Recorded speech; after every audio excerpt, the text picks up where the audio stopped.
ಸಚಿವ ಸ್ಥಾನಕ್ಕೆ ರಾಮಲಿಂಗಾರೆಡ್ಡಿ ಅವರು ರಾಜೀನಾಮೆಯನ್ನ ಪ್ರಕಟ ಮಾಡಿದ್ದಾರೆ.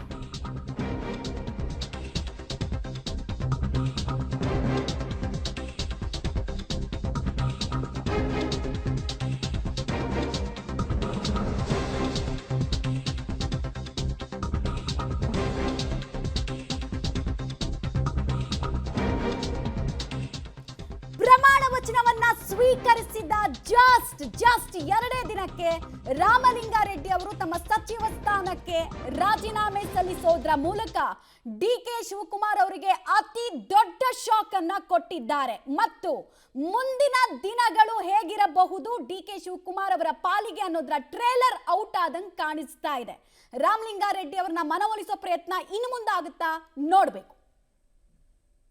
ಕೈಯಲ್ಲಿ ಹೋಗಿ ಕೊಡೋಕೆ ನನಗೆ ಇಷ್ಟ ಇಲ್ಲ.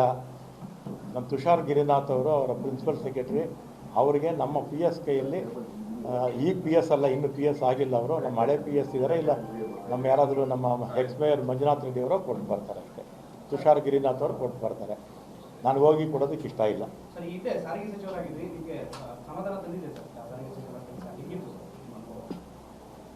ಅದೆಲ್ಲ ಏನು ಮಾತಾಡಲ್ಲ ಈಗ, ಇವತ್ತು ಇಷ್ಟೇ. ಆಮೇಲೆ ನಾನು ಇದನ್ನು ಯಾಕೆ ಹೇಳ್ತೆ ಅಂದರೆ, ಏನೋ ರಾಮಲಿಂಗಾರೆಡ್ಡಿ ಪೋರ್ಟ್ಫೋಲಿಯೋಗೋಸ್ಕರ ಕೊಟ್ಟಿದ್ರು ಅಥವಾ ಮಾಧ್ಯಮಗಳಲ್ಲಿ ಬಂದಿದೆ. ಆದರೆ ಇದು ಜನಕ್ಕೆ ಗೊತ್ತಾಗಬೇಕು ಯಾವ ಕಾರಣಕ್ಕೆ ನಾನು ರಾಜೀನಾಮೆ ಕೊಟ್ಟಿದ್ದೆ ಅಂತ ಜನಕ್ಕೆ ಗೊತ್ತಾಗಬೇಕು ಅಂತ ನಾನು ಮಾಧ್ಯಮಗಳ ಮುಖಾಂತರ ಜನಕ್ಕೆ ತಿಳಿಸ್ತಾ ಇದ್ದೀನಿ. ನನಗೆ ಯಾರ ಮೇಲೂ ಕೋಪ ಇಲ್ಲ, ಸಿದ್ದರಾಮಯ್ಯವ್ರ ಮೇಲೂ ಕೋಪ ಇಲ್ಲ, ಶಿವಕುಮಾರ್ ಮೇಲೂ ಕೋಪ ಇಲ್ಲ, ಖರ್ಗೆ ಅವ್ರ ಮೇಲೂ ಕೋಪ ಇಲ್ಲವೇ ಇಲ್ಲ, ಹೈಕಮಾಂಡ್ ಮೇಲೂ ಕೋಪ ಇಲ್ಲ. ನಾನು ಸಾರಿಗೆ ಅಲ್ಲ, ನಾನು ಫಸ್ಟು ವೀರಪ್ಪಲ್ಲಿ ಅವರು ಇದರಲ್ಲಿ minister of state for finance ಆಗಿದ್ದೆ. ಡೀಟೇಲ್ಸ್ ಕೊಡ್ತಾರೆ ಸುಕೇಶ್. ರಾಮಲಿಂಗಾರೆಡ್ಡಿ ಅವರ ಇವತ್ತಿನ ಸಿಟ್ಟಿನ ಹಿಂದೆ ಕ್ಲಿಯರ್ ಕಟ್ ಆಗಿ ಅವಮಾನ ಆಗಿದ್ದು ಕಾಣಿಸ್ತಾ ಇದೆ. ಅವಮಾನಕ್ಕೆ ತಕ್ಕ ಉತ್ತರ ಅನ್ನೋ ರೀತಿಯಲ್ಲಿ ಕಾಣಿಸ್ತಾ ಇದೆ. ಇದು ನೇರವಾಗಿ ಜವಾಬ್ದಾರರು ಡಿ ಕೆ ಶಿವಕುಮಾರ್ ಅಂತ ಅನ್ಸುತ್ತಾ ಅಥವಾ ಹೈಕಮಾಂಡ್ ಅನ್ಸುತ್ತಾ? ಬಿಕಾಸ್ ಎಲ್ಲವನ್ನ ದೆಹಲಿಯಿಂದ ಕಂಟ್ರೋಲ್ ಮಾಡ್ತೀನಂತ ಹೋಗಿ ಕೈ ಸುಟ್ಕೊಂಡ್ರ. ಒಂದು ಸ್ಪಷ್ಟ, ಆ ವಿಚಾರದಲ್ಲಿ ಡಿ ಕೆ ಶಿವಕುಮಾರ್ ಅವರು ಪ್ರಭಾವಿನೇ. ಯಾಕಂದ್ರೆ ಮುಖ್ಯಮಂತ್ರಿ ಆಗಿದ್ದಾರೆ ಮತ್ತು ಅವರು ಉಪಮುಖ್ಯಮಂತ್ರಿ ಆಗಿದ್ದಂಥ ಸಂದರ್ಭದಲ್ಲಿ ಅವ್ರ ಕೈಲಿದ್ದಂತೆ 2 ಖಾತೆ. ನನ್ನ ಮುಖ್ಯಮಂತ್ರಿಯಾಗಿ ನನ್ನ ತೀರ್ಮಾನ ಇವೆರಡು ಖಾತೆ ನಿಂತವರಿಗೆ ಕೊಡಬೇಕು ಅಂತ ಅವರು ತೀರ್ಮಾನ ಮಾಡಿದ್ರೆ ಹೈಕಮಾಂಡ್ ದೊಡ್ಡ ಮಟ್ಟದಲ್ಲಿ ಹಾಗಲ್ಲ, ಹೀಗೆ ಮಾಡಿ ಇಂಥವರಿಗೆ ಕೊಡಿ ಅಂತ ಹೇಳುವ ಪರಿಸ್ಥಿತಿ ಇರಲಿಲ್ಲ.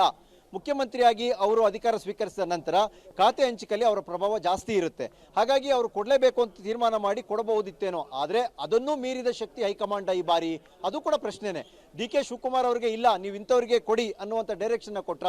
ಅದಕ್ಕೆ ಡಿ ಕೆ ಶಿವಕುಮಾರ್ ಅವರು ಈಲ್ಡ್ ಆದ್ರೆ ಹಾಗಾದ್ರೆ ಹೌದು ಹೈಕಮಾಂಡ್ ಹೇಳಿದೆ ಏನ್ ಮಾಡೋದು ಅಂತ, ಅಥವಾ ಬೇರೆ ಏನಾದರೂ ಲೆಕ್ಕಾಚಾರದಲ್ಲಿ ಖಾತೆಗಳು ಬದಲಾವಣೆ ಆದ್ವಾ, ಸಹಜವಾದ ಪ್ರಶ್ನೆ. ಆದ್ರೆ ಒಂದಂತೂ ಸ್ಪಷ್ಟ, ಡಿ ಕೆ ಶಿವಕುಮಾರ್ ಅವರು ಮುಖ್ಯಮಂತ್ರಿಯಾದ 48 ಗಂಟೆಯ ಒಳಗಾಗಿ ಅವರ ಸರ್ಕಾರದಲ್ಲಿ ಬಂಡಾಯದ ಬಾವುಟ ಹಾರಿದೆ.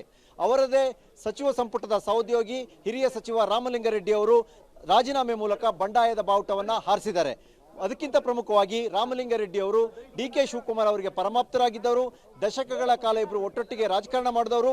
ಸಿದ್ದರಾಮಯ್ಯ ಅವರು ಮುಖ್ಯಮಂತ್ರಿ ಆಗಿದ್ರು ಕೂಡ ಅವತ್ತಿಗೂ ಅವರು ತಮ್ಮ ಆಪ್ತತೆಯನ್ನು ತೋರಿಸಿದಂಥದ್ದು ಉಪಮುಖ್ಯಮಂತ್ರಿ ಆಗಿದ್ದಂಥ ಡಿ ಕೆ ಶಿವಕುಮಾರ್ ಅವರಿಗೆ. ಹಾಗಾಗಿ ಡಿ ಕೆ ಶಿವಕುಮಾರ್ ಅವರ ಆಪ್ತ ವಲಯದ ಬಂಡಾಯದ ಬಾವುಟ ರಾಜೀನಾಮೆ, ಸಚಿವರಾಗಿ ಹಿರಿಯರಾಗಿ ಅವರು ಸಲ್ಲಿಸ್ತಾ ಇರುವಂಥ ರಾಜೀನಾಮೆ ಸಹಜವಾಗಿಯೇ ಸರ್ಕಾರ ಅಧಿಕಾರಕ್ಕೆ ಬಂದ 48 ಗಂಟೆಯ ಒಳಗಾಗಿ ಸರ್ಕಾರಕ್ಕೆ ಮುಖ್ಯಮಂತ್ರಿ ಡಿ ಕೆ ಶಿವಕುಮಾರ್ ಅವರಿಗೆ ಆಗುತ್ತಿರುವ ಮುಜುಗರ ಅನ್ನೋದ್ರಲ್ಲಿ ಯಾವುದೇ ಅನುಮಾನ ಇಲ್ಲ ಮಮತಾ.